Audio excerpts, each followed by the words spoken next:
मदन महल पहाड़ी पर एक युवती की चाकू गोदकर हत्या के मामले का खुलासा करते हुए पुलिस ने मृतका के पूर्व परिचित प्रयागराज चक्रिया निवासी अब्दुल समद को पकड़ा है। ज्ञात हो कि मूलतः छतरपुर खजुराहो की रहने वाली 18 वर्षीय युवती देवताल में अपने परिवार के साथ रहकर मजदूरी करती थी।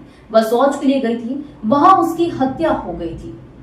मामले की जानकारी देते हुए एसपी जबलपुर संपत उपाध्याय ने बताया कि जांच के दौरान मृतका के पास एक मोबाइल मिला था, जिसकी जांच करने पर किसी अब्दुल समद का नंबर निकला जो कि नागपुर में रहकर मजदूरी करता था। उसके बाद उसे पकड़कर पूछताछ किए जाने पर उसने बताया कि कुछ समय पूर्व युवती परिवार के साथ मजदूरी करने नागपुर गई थी। वहां पर उससे उसकी पहचान हुई थी। दोनों के बीच अच्छी बातचीत होती थी और उसने युवती को मोबाइल लेकर दिया था, लेकिन कुछ दिनों से वह उसे नजरअंदाज कर रही थी और बात नहीं करती थी। वह उससे मिलने शहर आया और कहासुनी होने पर उसकी हत्या कर दी। ग्लोबल इंडिया टीवी के लिए जबलपुर ब्यूरो चीफ रमाकांत दुबे की रिपोर्ट।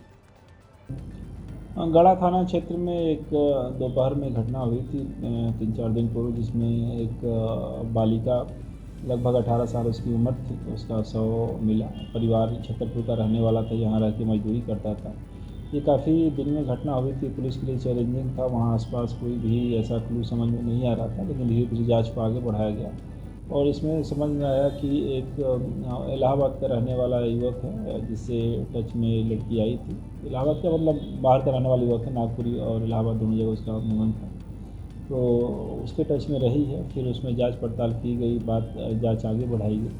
पूरी तरह से ये कहानी निकल के आई कि जो आरोपी लड़का था, उसका जो मृतका लड़की है उससे दोस्ती थी और इसमें इनका आपस में विवाद हुआ किसी चीज़ को लेकर और उसमें उसने उसको चाकू से वार किया, जिससे उसकी मृत्यु हो गई लड़की की। आरोपी को पकड़ लिया गया, उसको जेल भेजा गया। पकड़ की सख्त मॉनिटरिंग की जा रही है और इसमें पूरा प्रयास रहेगा कि आरोपी को सख्त से सख्त सजा दिलाई जाए। वजह क्या सामने आई हत्या करने की? वजह इन लोगों की आपस में दोस्ती थी, जिसमें किसी बात को लेकर विवाद हुआ है।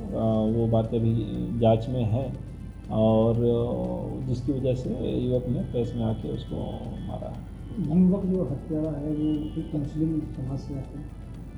आरोपी और पीड़िता अलग अलग से हैं, लेकिन जो आरोपी है वो पकड़ गया है और वर्तमान में जेल में है। आरोपी कहाँ रुका था? आरोपी वहाँ पास के एक होटल में रुकने की जानकारी आई थी, जहाँ से अपने को कुछ चीज़ें मिली भी हैं और जिन्होंने जांच में मदद भी की। आरोपी के साथ और भी कोई साथी के साथी? अभी जांच में एक ही आरोपी की जानकारी लगी है और कोई व्यक्ति की जानकारी नहीं। सर, उसने चाकू जो लाया था वो भी ऑनलाइन बुलवाया था, सब कुछ जानकारी? जो दस्तावेज चीज़ें मिली हैं उसके बयान में चीज़ों में, चूँकि वो यहाँ का रहने वाला नहीं है, वो बाहर का रहने वाला है, तो वो बाहर से ही जो सामान अपने साथ लेके आया था, ऐसा अभी जांच में चीज़ें आई हैं। बाकी और भी जो तथ्य आते हैं उस हिसाब से अगली कार्रवाई की जाएगी।